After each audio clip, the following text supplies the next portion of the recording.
NIRVANA is a Nowhere Place by Joel Schulman. This story was only ever published in an anthology from 1980 entitled After the Fall. It was edited by Robert Sheckley, who gives therein the following preface. No more pussyfooting, picky little disasters, earthquakes, infernos, mutant DNA plagues, giant insects, giant comets. Pah! Live a little. Have some fun. Destroy the whole shebang. Which is just what happens in this one-of-a-kind book of offbeat, upbeat Armageddons. The Earth and everyone on it is annihilated 15 times by the masterful satiric pens of Robert Sheckley, Roger Zelazny, Philip Jose Farmer, Thomas Disch, Ian Watson, Bob Shaw, and others of like fevered mind. Does the end of the world begin to sound like fun? It is, in the ultimate disaster book. Read by Daryl T. Smith II for my channel, Quasar Spectra. NIRVANA is a nowhere place. No way! Fenton screeched over the hotline to the pearly gates. There is absolutely no way we can accommodate 3.5 billion souls.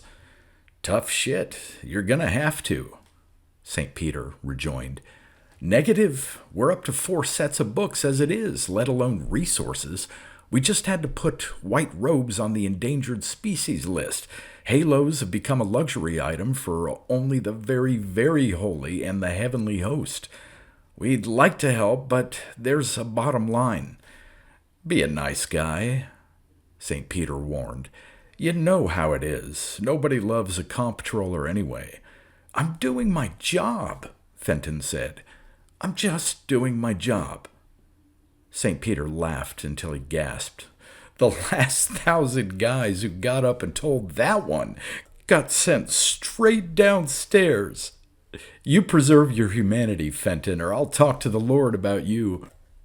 Fenton cringed, but managed to reply. I have my humanity. It's true I once thought of having it out, but I didn't, and I know all about your goody-goody schemes. Look, dum-dum, St. Peter fairly growled. The world is coming to an end. The sky is falling down. Nuclear holocaust. 100% mortality. And you're going to sit there on your bottom line and let it happen. You bet your ass, was Fenton's first reaction, because on Earth, as he was in heaven, Fenton had been generally and quite rationally disliked. It wasn't hard to see why. He had been born tight, rigid, uncool, and ungraceful, quick to find fault and slow to let the life around him flow and fly. He had tried to compensate with wise choices of roles. Profession, school board comptroller. Hobby, umpiring women's softball games and collecting rare coins. Last book read, Paradise Lost. Scotch? None. Upon his untimely and relatively unlamented demise at the age of 41, choking on a peach pit after being informed that he was being audited by the IRS, Fenton ascended, somewhat mysteriously, to heaven. The Lord let him in because he had been, in narrow terms, a good family man, a surprisingly brave and steadfast individual, and as honest as a comptroller can be. More importantly, the Lord sensed some still water running deep and kindly between Fenton's narrow-set black beady eyes, some wellspring of humanity that needed but the celestial tones of the harp and some particular occasion to bring it forth. Also, in his crusty way, Fenton was a good team player. But when challenged, when cornered by a command to become Mr. Nice Guy, Fenton got up on his pedestal and balked. That's why he said, "You bet your ass," to St. Peter. What was the end of the world compared to the preservation of Fenton's reputation as a professional sourpuss? "You bet your ass," he repeated to St. Peter. "I will let it happen." "There is no place for them to go," St. Peter said. "Total thermonuclear disaster. I understand Prometheus is having a barbecue tonight." "It's not our problem," Fenton said. "We're strictly overpopulated. What's the matter with the other places anyway? If they belong here, they belong here. As it is written, God said that a long time ago. Have you tried the other places?" Fenton asked. "No, and the Lord will not permit it," St. Peter sighed. "Excuse me, someone's just pulled up to the guard shack by the pearly gate." If the Lord says no, then no is the word. But Fenton felt there was no harm in trying to feel out the others. He put on his striped cap and shoved a stogie between his teeth. It helped put him in the mood for the mock earthy tone he adopted when talking to heathen. And he pushed the buttons for this unlimited account. 10 cents to call any major city, an authorization number, then dialed area code and number. "Hello? Downtown?" he guffawed into the receiver. "Have you heard about the impending thermonuke disaster? It's absolute splitsville for the Earthlings, you know." "Heard about it," a deep chuckle responded. "We paid for it. It's our baby." "Fine," Fenton said. "Then you take 'em. Every last one. Baby, you've been listening to them harps too long. This is the major leagues. We take the cream of the crop only. Starting 1/2 hour from now, you gotta be a real badass to get on the roster here." 1/2 hour. How do I know you're telling the truth? "You don't." The chuckle chuckled. "Now, ain't that a bitch?" Fenton hung up on him. He should have known better. He consulted his listings and dialed NIRVANA. There was no answer. He hung up and dialed again. This time a recorded message responded. "This is a recorded message. You have reached NIRVANA. There is nobody home. Nobody has been home. Nobody will be home. Technically, this is not a working number. You should consult your listings and dial again.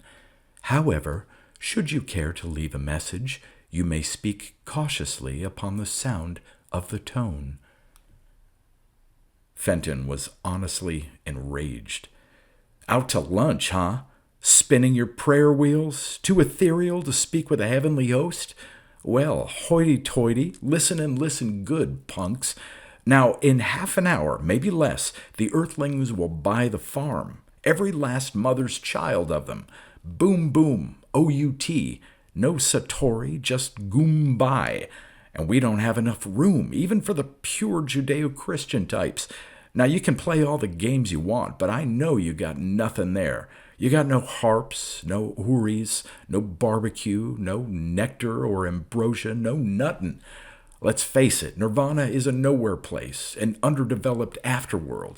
So why don't you take half, say a third, 1 billion, just 1 billion of the most energetic and skilled emigrants. Then you can start to build you a rep. What say?" The recorded message said, "This recorded message has reached the 5th dimension. It no longer exists. Be fruitful and multiply yourself, creep." Fenton wasn't about to give up. Proceeding randomly, he called Valhalla next. "Vodan, baby, hey, how would you like to do something really trippy for a change?" "No nukes," Vodan said simply. "So you know about the Earthlings?" "Of course.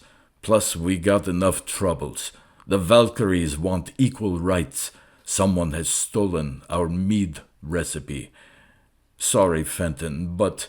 "All right," Fenton sighed. "Well, give my best to Thor." Convey my regards to your boss, Wodan said. The Lord? Yeah, he's okay. Yeah, will do. Bye. Fenton's luck scarcely improved when he called station to station to Mount Olympus. Fenton? Cupid giggled into the mouthpiece. Oh, yes, the straight man from heaven. How's it hangin', Harpo? Do you know Earth Angel? What do you mean? Stop kidding around. Just what I said, Fenton said. This is a very serious matter. Shut up, or I'll tell my mother on you. Now what's so serious already? Just call Husis, Zeus, Jupiter. Sorry, bub, he's out diddling a swan. You know, I shot an arrow in the air, where it fell I know not. Where? Now, what is it you wanted to know? Do you know, offhand, if you could accommodate about 3 billion Earthlings? We'd like to help, but Pan is here for the weekend, and you know what that gets into. Look, send them over for the bash if you want, but permanent residence? Well, we're awfully low on ambrosia as it is. All right, Fenton said. Then Fenton dialed the Happy Hunting Ground. The Great Spirit, please, he said. Manitou. I'm sorry, but the number to which you are speaking has been disconnected. Is there a number it has been changed to? No, sir, but it says, gone fishing, temporary absence, will return post-Holocaust. Thank you, operator. It's nothing, Mr. Fenton. You should come over and see my wing collection sometime, though. A nice, big, strong fella like yourself. Thank you, operator. Now, will you get me Lao Tzu? Yes, sir. Stand by. Heaven is a state of mind. Lao Tzu said, clear as his reflection in the pond, you cannot consider heaven in material terms. There's 3.5 bill coming any minute now. How many can you handle at your place? You cannot think in terms of handling or places. That's the way, Fenton said. Thanks anyway. Fenton went on. He didn't give up easily. He spoke with Krishna. He spoke with Kali. He spoke with Huitzilopochtli, the hero, and Tonakikiwatl, the lady of our subsistence, with Isis and Osiris, Tara and Demeter and Kyre, Artemis, Pluto, Neptune and Theseus, Tlatzolteotl, the earth goddess, and some wrong numbers. Nobody had room for as many as 10 souls, let alone the 3 billion that would be coming. There was nothing to do but go to God about it. Let's face it was his decision anyway, but on the way, in the celestial passageway, he happened upon Jesus. Jesus Christ Almighty, Fenton exclaimed. Do you think we can accommodate the 3 billion Earthlings? Jesus smiled. In my Father's house there are many rooms. Fenton smiled. Of course, Jesus, of course. And it came to pass that Fenton also came upon Mohammed, who was driving a camel down the corridor, carefully staying within the right lane. Mohammed, he asked, do you think the Lord will tell us to take care of the 3 billion Earthlings? There is no God save Allah, and Mohammed is his prophet. Allah will do what is necessary. Thank you, Mohammed, Fenton said. Then he went into the throne room. Abraham was prostrated on the floor, asking God to spare Earth if he could only find 10 good men on the planet. Get up, Abraham, the Lord spake, and don't be ridiculous. This isn't the old days. This is all-out thermonuclear war. It's out of my hands. But, "Shut up, dummy," the Lord said. "Now, I would spare them if I could, but I can't. They will blow themselves up because they have the weapons to do it. I can control only their hereafter." "What will you do about it, my lord?" Fenton inquired. "Well, fella, technically it's your decision," replied the Lord, with the bluff, broad grin he had learned only recently since Nelson Rockefeller had moved in and bought the heaven next door. And this is precisely when the urge to be a good guy seized Fenton with all the zeal of the convert, when he gave up his nitpicker of a ghost and let his spirit rise to the actual heaven from whence he'd come for lo these many years. "We can't leave them in limbo, Lord. 'Twouldn't be fair. And the other places just can't handle them, though we all of us will do our best. Lord, let them all in, even the sinners. I'll stand up for the sinners. I'll welcome them with every ounce of spirit I can summon. And they shall be fed well, too, and washed in the blood of the Lamb. And they shall on honeydew feed and drink the milk of paradise." And the Lord said, "Hey, fella, Fens, that's what I've wanted to understand about you for a long time. Whether you had it in you, Fens. You're full of compassion for your fellows. You are now an official heavenly good guy." A teardrop fell from each of Fenton's glistening eyes, and the third eye in his forehead, the plenopituitary as it were, vibrated with hosannas, satori, epiphany, recognition, and expanded consciousness. And the Lord smiled, for of course his judgment of Fenton had been vindicated, and the heavenly host beamed with acceptance. And just when Fenton was about to peak in his bliss, just when he was about to ask the Lord how he should minister to 3.5 billion souls, well, just at that absolute instant, to be perfectly frank about it, the world came to an end, which of course was not a complete shock to the Lord and his circle. And the Lord beamed with illumination, for he thought of Fenton who would never know how impossible it was for a confirmed Scrooge to shed his skin and conduct himself with generosity. The road to heaven, no less than hell, has been paved with sweet but ineffectual resolutions. Such was Fenton's. But he would never know, because a second after the world came to an end, heaven fell as well.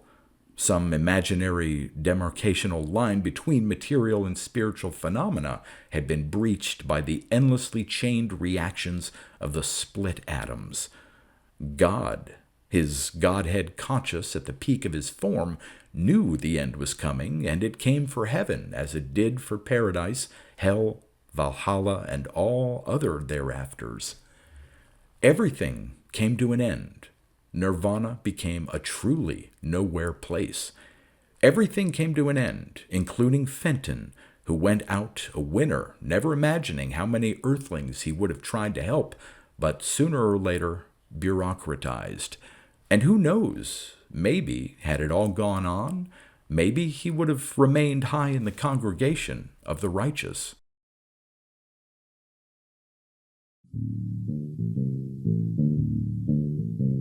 You've been listening to pre-1990s speculative fiction readings with a highlight on science fiction by Darrell T. Smith II.